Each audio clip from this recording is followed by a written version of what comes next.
할렐루야. 오랜만에 우리가 예수 믿는 것을 어떻게 믿는가를 자세하게 가르쳐 주는 것을 가지고 사도신경이라고 합니다. 사도신경대로 우리가 믿는 거죠. 거기에 보면 전능하사 천지를 지으신 하나님 아버지를 내가 믿고 또 그 아들 주 예수 그리스도를 믿고 쭉 나오다가 믿고 하다가 제일 마지막에 영원히 사는 것을 믿사옵나이다. 그렇게 고백을 합니다. 그런데 그 중간에 딱 중간에 보면 어떤 내용이 나오느냐? 하늘에 오르사, 하늘에 오르사, 예수님께서 하늘에 오르사 전능하신 하나님 우편에 앉아 계시다가 저리로서 산자와 죽은 자를 심판하러 오시리라, 그렇게 말씀을 하고 있습니다. 그것을 우리가 믿는다는 거죠. 하늘에 오르사. 오늘 사도행전 1장 9절 말씀해 보니까 이 말씀을 마치시고 그들이 보는데 올려져 가시니 구름이 그를 가리워 보이지 않게 하더라 그랬습니다.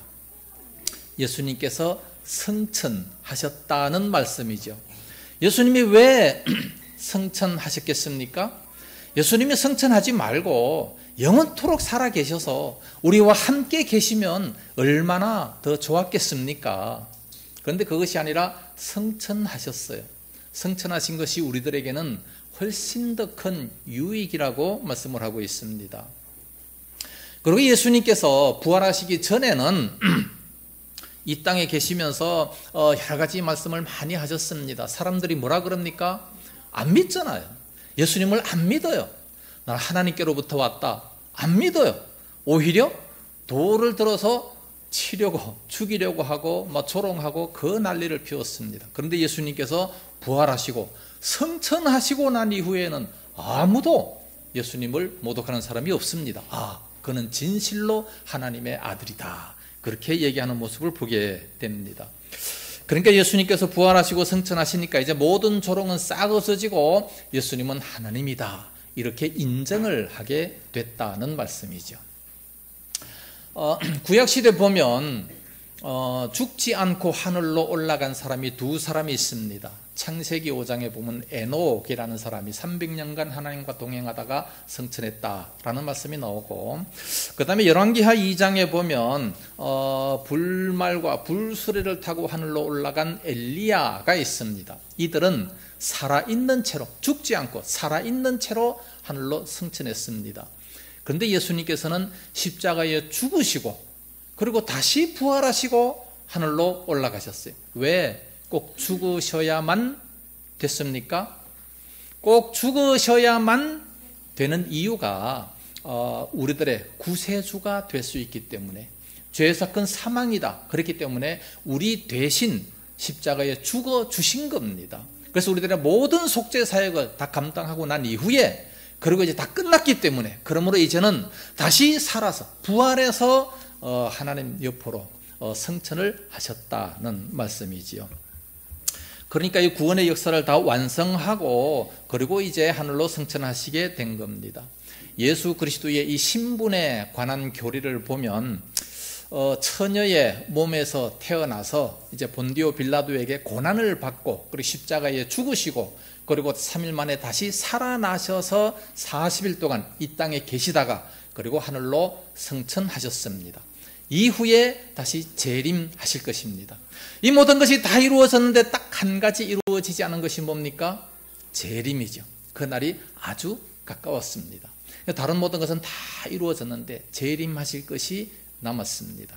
오늘 본문을 통해서 한 3가지 정도 중요한 것을 살펴보도록 하겠습니다. 첫째는 예수님의 승천입니다. 예수님의 승천은 많은 사람들이 보는 가운데서 승천을 했습니다. 9절 말씀에 이 말씀을 마치시고 그들이 보는데 올려져 가시니 구름이 그를 가리워 보이지 않게 하더라. 많은 사람들이 보는 가운데 영광 중에 승천을 하셨고 또 이 천사들의 호의 속에서 승천하셨습니다. 10절 올라가실 때에 제자들이 자세히 하늘을 쳐다보고 있는데 흰옷 입은 두 사람이 그들 곁에 서서, 흰옷 입은 두 사람은 천사입니다. 천사들의 호의 속에서 승천했다는 겁니다. 이 두 천사가 또 재림을 예언하면서 성천했습니다. 11절에 이르되 갈릴리 사람들 어찌하여 서서 하늘을 쳐다보느냐 너희 가운데서 하늘로 올려지신 이 예수는 하늘로 가심을 본 그대로 오시리라 하였느니라. 재림을 약속하면서 성천하셨습니다. 예수님께서는 이렇게 성천하신 것이 너무나도 확실하고 많은 사람들이 보는 가운데서 성천하셨기 때문에 다른 종교에서도 성천설을 많이 얘기합니다. 불교에서도 석가모니가 성천했다 그렇게 또 얘기를 합니다. 말도 안 되는 소리를 하고 있죠. 그 어떤 문헌에 보면 이런 얘기가 있습니다. 그가 숲속에 들어가 오른쪽으로 누워서 동으로 등을 대고 서쪽으로 낫을 두고 머리는 북으로 발은 나무로 두고 별세하니 그때 사과나무 8이 일시에 말라 죽었고 거기서 입관하여 성녀들이 그 관을 옮겨가려고 하되 들리지 않았는데 그 관이 스스로 허공에 올라 도시의 공중에 머물다가 7일 만에 성중에 내려앉고 또 화장하려고 했으나 불이 관에 붙지 아니하더니 그 후에 관이 다시 허공으로 올라가며 스스로 불이 나서 타버리고 말았는데 그때는 주목왕 52년 1월 15일이다.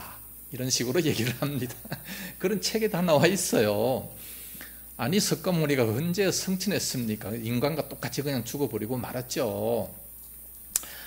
그러니까 이 기록은 석가가 별세한 지 300년 후에 어떤 사람이 그렇게 이제 얘기하면서 책을 쓴 거기 때문에 전혀 믿을 만한 것이 못 됩니다.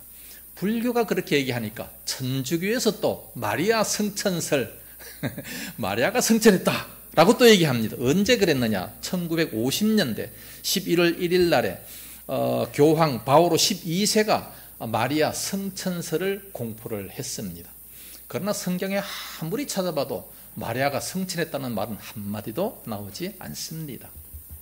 단지 예수님만이 성천을 하게 된 거죠. 그러면 예수님께서는 왜 성천하셨는가? 성천하시기 전에 이미 내가 이것 때문에 성천한다라는 얘기를 다 말씀을 해 주셨어요.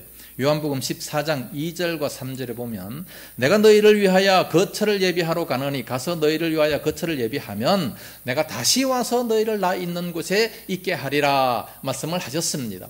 거처를 예비하기 위해서 하늘로 성천하신 겁니다. 그래서 지금 예수님은 우리의 거처를 예비하고 계십니다. 성천하신 그 목적이 바로 처소를 예비하기 위해서 우리 예수님께서는 성경에 보니까 신랑으로 많이 표시가 되어 있고 우리 성도들을 신부로 많이 이렇게 표현을 했습니다.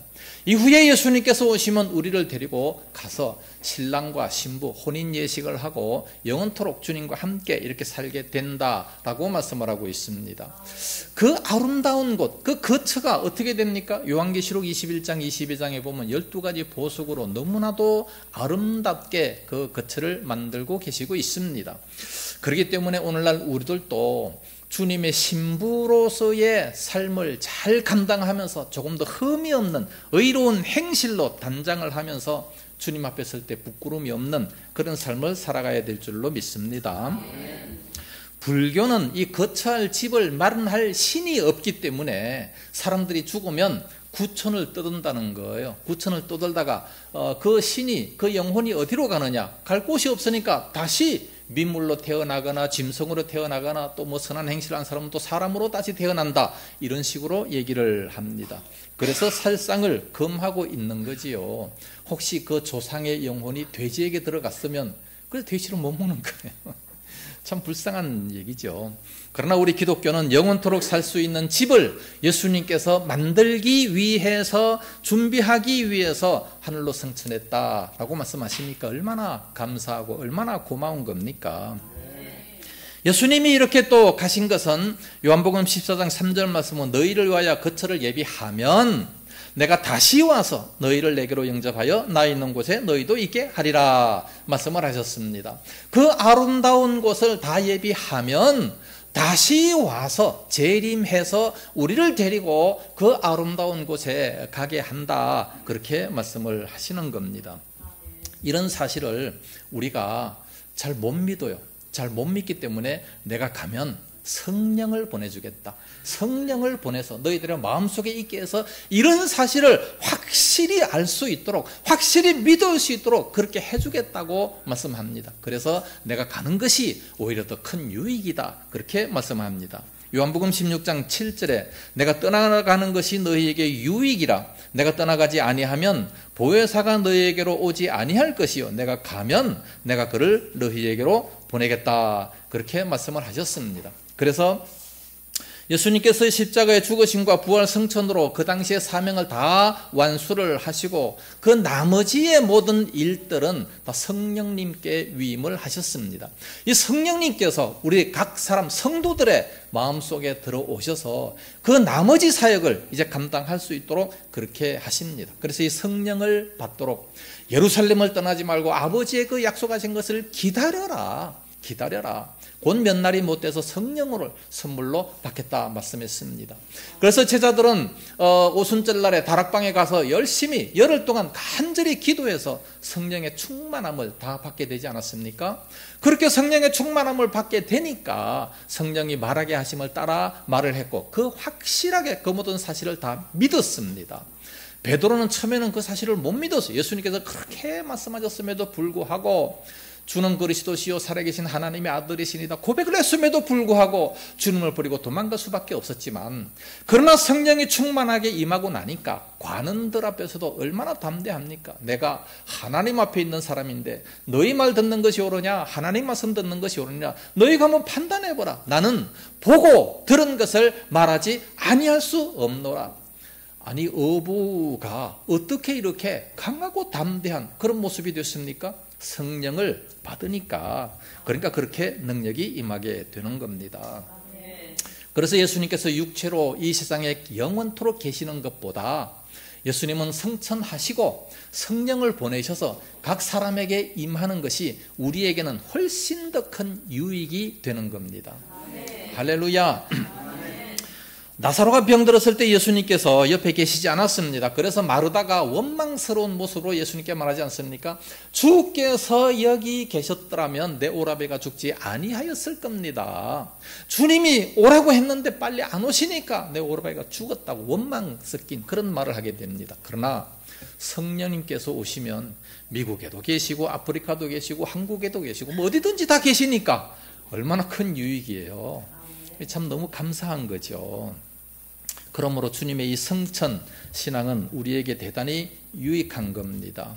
예수님의 성천하셨다는 이 사실을 성경에서도 증거하고 또 두 천사도 증거하고 뿐만 아니라 많은 사람들이 직접 보고 증거를 합니다. 고린도전서 15장 6절에서 8절을 더 보면 그 후에 500여 형제에게 일시에 보이셨나니, 부활하고 난 이후에 500여 형제에게 일시에 보이셨나니 그 중에 지금까지 대다수 살아있고 어떤 사람은 잠들었으며 그 후에 야고보에게 보이셨고 그 후에 모든 사도에게와 맨 나중에 만삭되지 못하여 난 자 같은 내게도 보이셨느니라. 사도 바울에게도 보여졌다라고 말씀을 하고 있습니다.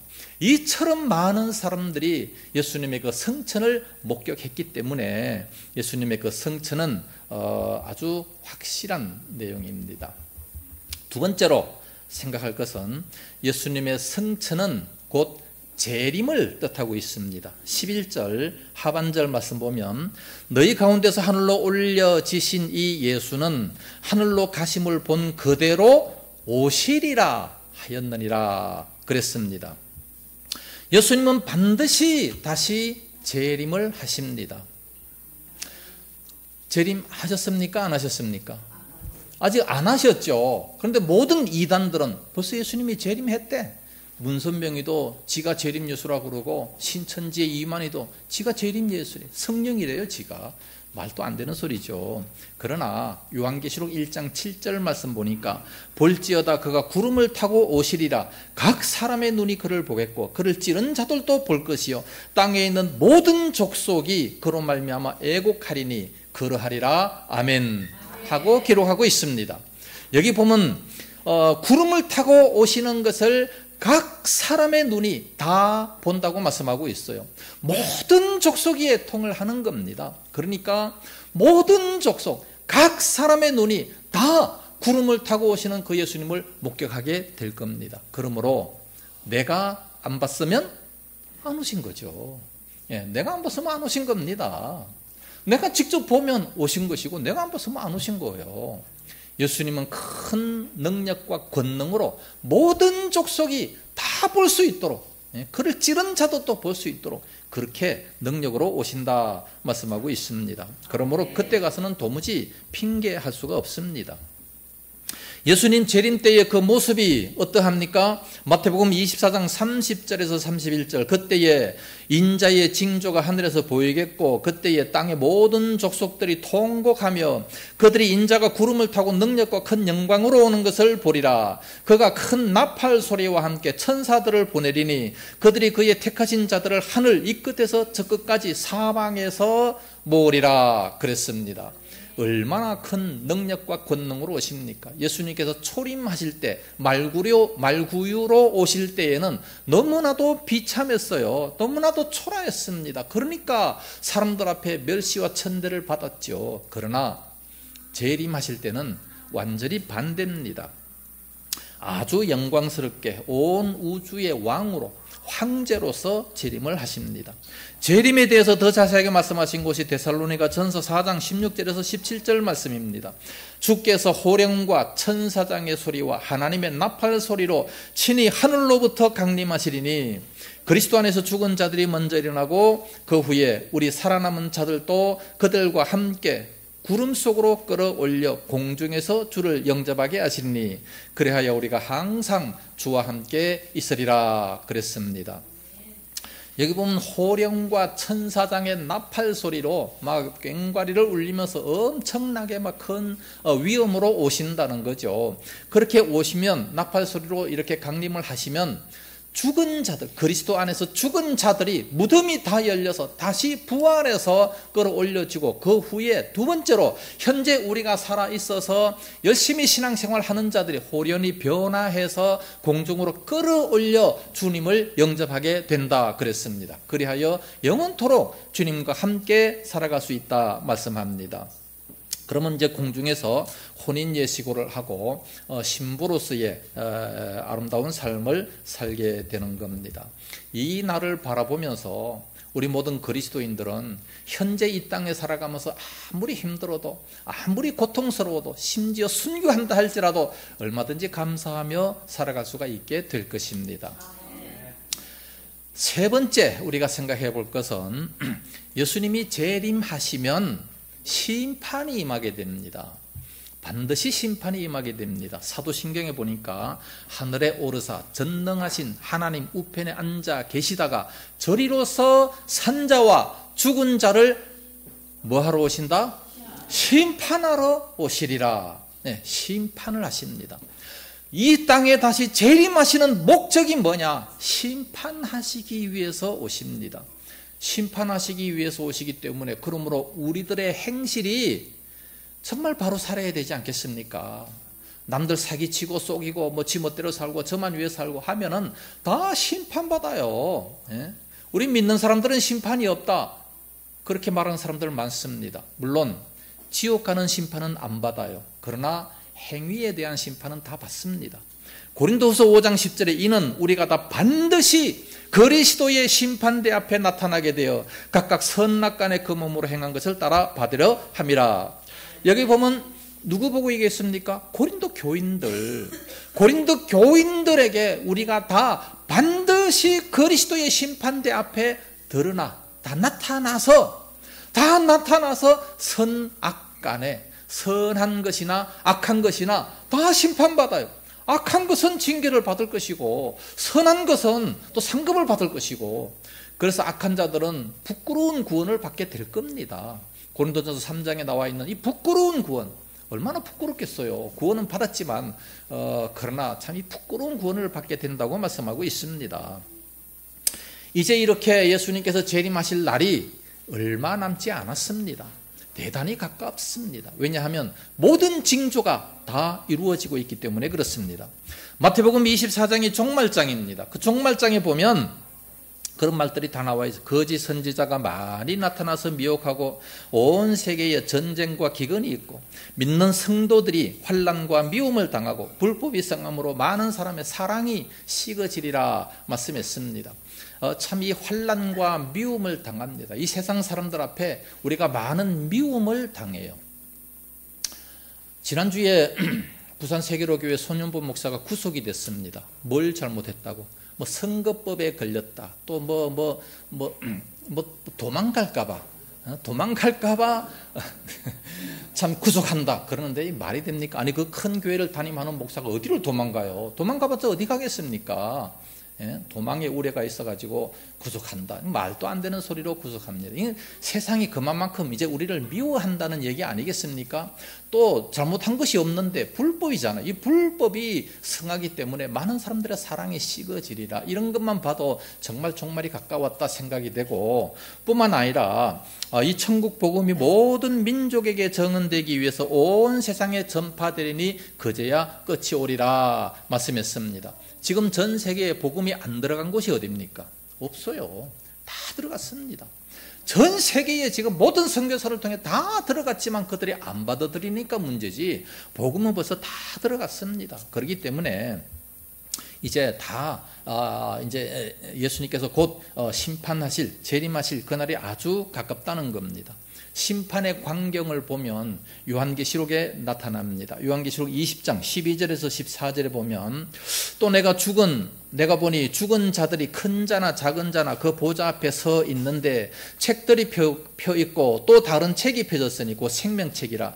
죽은 자들이 자기 행위를 따라 책들에 기록된 대로 심판을 받으니 바다가 그 가운데서 죽은 자들을 내주고 또 사망과 음부도 그 가운데서 죽은 자들을 내주매 각 사람이 자기의 행위대로 심판을 받고 사망과 음부도 불못에 던져지니 이것이 곧 둘째 사망 곧 불못이다 그랬습니다. 심판을 받으면 불못 속에 들어가게 된다는 거지요.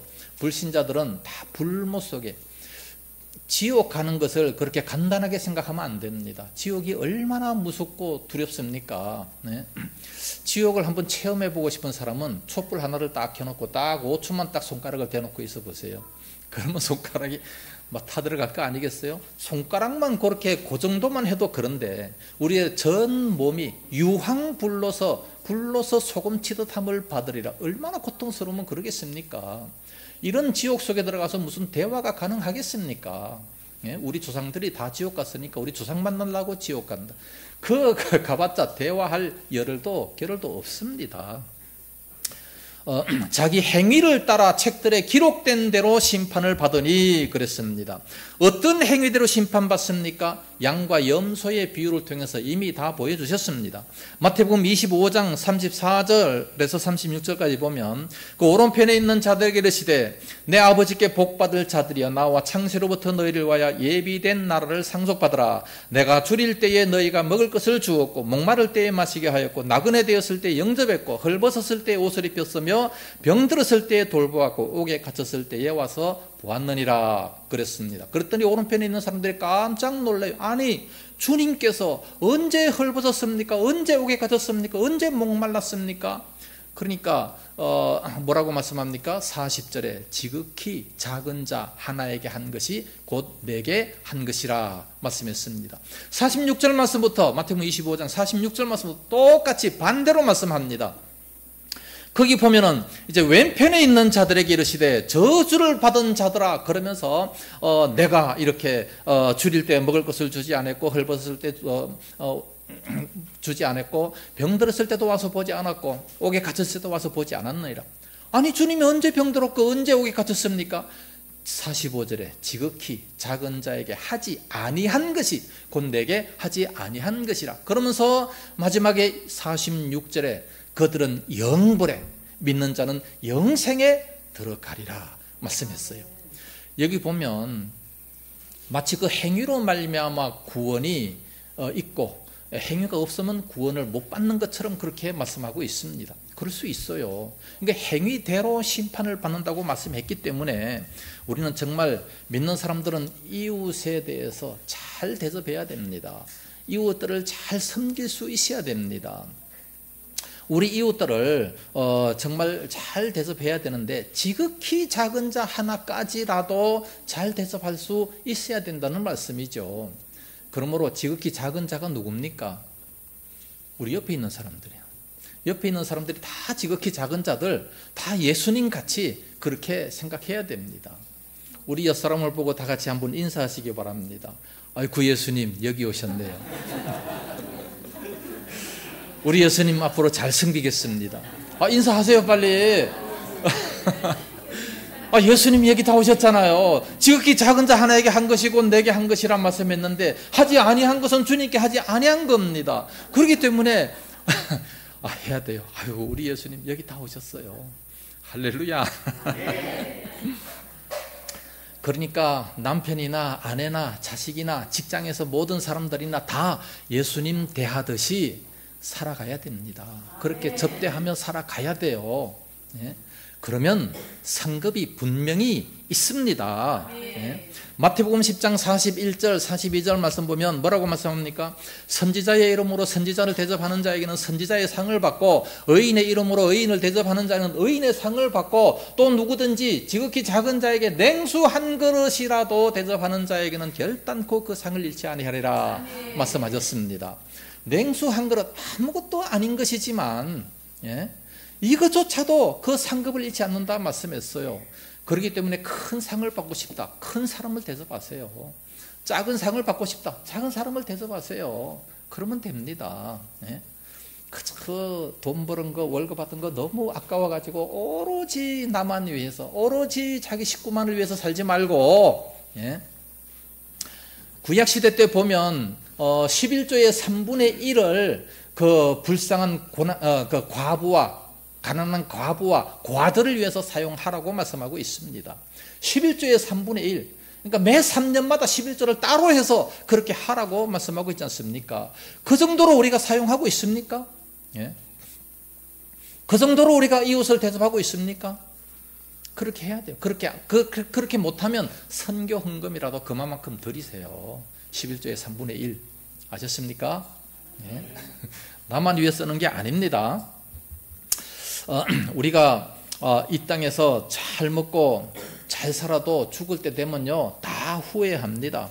그러나 하늘나라 상급을 쌓아놓은 사람들은 절대 후회하지 않고 죽음에 담대합니다. 사도 바울은요 내가 빨리 죽어서 주님과 함께 있고 싶다고 말을 했어요. 왜 그렇습니까? 나의 달려갈 길을 다 마치고 내가 믿음을 지켰으니 이제 후로는 나를 위해 의의 면류관이 예비되었다.